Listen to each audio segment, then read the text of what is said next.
Cerita ini benar terjadi. Saya punya adik perempuan yang selisih umurnya 2 tahun di bawah saya. Sejak dia pindah rumah ke rumah mertuanya, dia sering sakit-sakitan. Hidupnya selalu kekurangan, tapi dia wanita yang gak mau tinggal diam. Dia mencari cara untuk mencukupi kebutuhan keluarganya dengan berjualan makanan di depan rumahnya. Alhamdulillah, dagangannya laris, tapi sejak itu dia malah makin parah sakitnya. Dia sering mengeluarkan darah berwarna kehitaman dari kemaluannya. Seperti orang yang sedang haid dan perutnya sering sakit. Dia berobat ke dokter, sampai di dokter bilang dia hamil. Dia sering cerita ke saya tentang penyakitnya. Tapi, dia senang waktu tahu kalau ternyata dia hamil. Saya nggak percaya saat saya lihat foto asknya. Saya bilang ini aneh.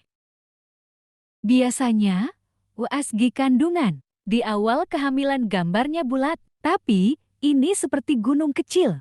Hampir mirip segitiga. Saya anjurkan dia untuk beli tes pack. Dia tes, hasilnya negatif. Coba sekali lagi. Hasilnya sama, negatif juga. Sejak itu, dia mulai pergi, berobat ke orang pintar, seorang kekek. Kekek itu bilang dia disantet. Ada sesuatu yang ditanam di depan rumahnya. Setelah 2 kali berobat dengan kekek itu, dia ngerasa enakan. Tapi, itu tidak berlangsung lama, karena seminggu kemudian, ternyata kumat lagi.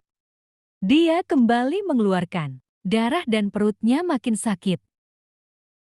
Dia pergi berobat ke tempat lain. Orang pintar juga. Jawabannya cukup mengerikan.